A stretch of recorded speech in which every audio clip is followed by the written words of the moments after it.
ሰላም ቤተሰብ፣ ዛሬ አንድ በጣም ወደው ደንበኛዬም ጓደኛዬ እዚህ ፌንስ ላይ የሆነ ችግር አጋጠመው ማለት አስተውለን አናውቅም ማለት ምንም የኔ ያክል ጉልበት ያስፈልገውን በሚል ቀለል ባለ ነገር ነበር የምናያይዘው በቤቴ ማለት ነው። ግን ለካ ያው ጉልበት ይጠቀማል ሰራተኛም ባለቤትም ኢቭን በቃ አይዝም ስለሚመስለን እና በኃይል አድርገውት ለካ እቺ ተገንጥላለች። ይኸው እንደምታዩት ማለት ነው። ይታያችኋል አይደል? ከስር በኩል ፍልቅቅ ብላበታለች። ስለዚህ ለዚህ መፍትሄ ምን ተጠቀምኩ? ሁለት ነገር ነው ያሰብኩት። አንድ ዘንግ ገዛው። በዚህ ገብቶ በዚህ ይታጠፍና ከገባ በኋላ ልክ እንደዚህ ይታጠፍና ወይ ሰበረ። ከዛ በኋላ ልክ በዚህ ይመጣል። ያም ከስር መጥቶ ይሄም ከላይ ይመጣል። ይሄም ይገባል እንደዚህ። ከዛ በኋላ እንዲዘጋ ነበረ።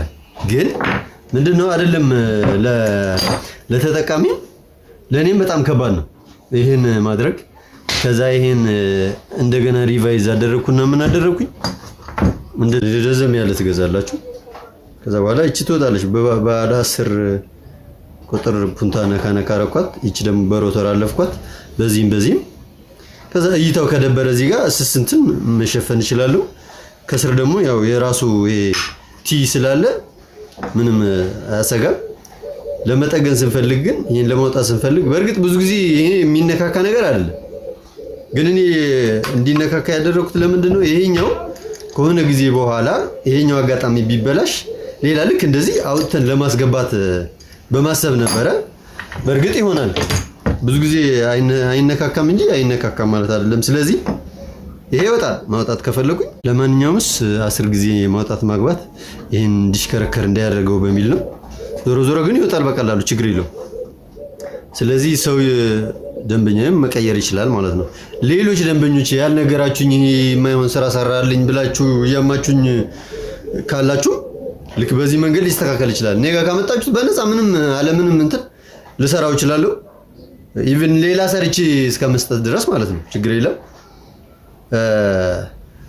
በቀላሉ ግን ራሳቸው መስራት የሚችሉ ከሆነ መመላለስ ከደበረ በዚህ መንገድ እንዲሰሩ ነው። በሮተር መታ ታረጋላችሁ።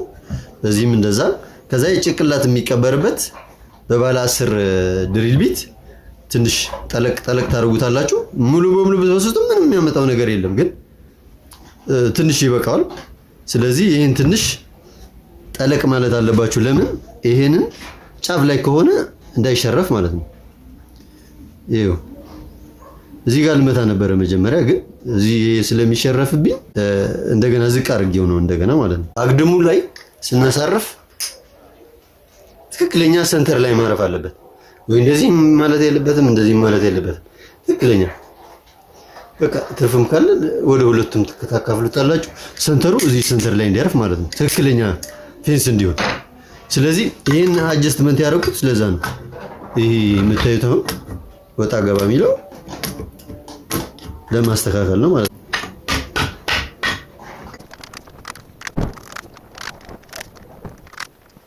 ያያችሁታል። ከዛ እንዳያደርጋችሁ መጥበቅ ነው። ይሄ ወፍራም ስለሆነ የቅድሙ የባለፈው ይሄ እዚህ ጋር ቦታ እንዳይዝ ትንሽ ግማሽ አድርገን ይሄን ነበር መንበላውና እዚህ ጋር ስለተበላሽ ነው ኢቭን ለመሰንጠቅ ራሱ ምክንያት ይሆናል። ስለዚህ እዚህ ጋር ያለችው ቀጭን ስለሆነች ይሄ ሲጠብቅ ገነጠለችው ማለት ነው። ስለዚህ ይሄ ምንም የሚያሰጋ አይደለም። ይሄ እንዳይፈረፈር መንፈራም ይሄን ፈልቅቆ እንግዲህ አልፎ ሊወጣ አይችልም። ስለዚህ በጣም ጠንካራ የሆነ ፌንስ አገኘን ማለት ነው። አመሰግናለሁ። መልካም ጊዜ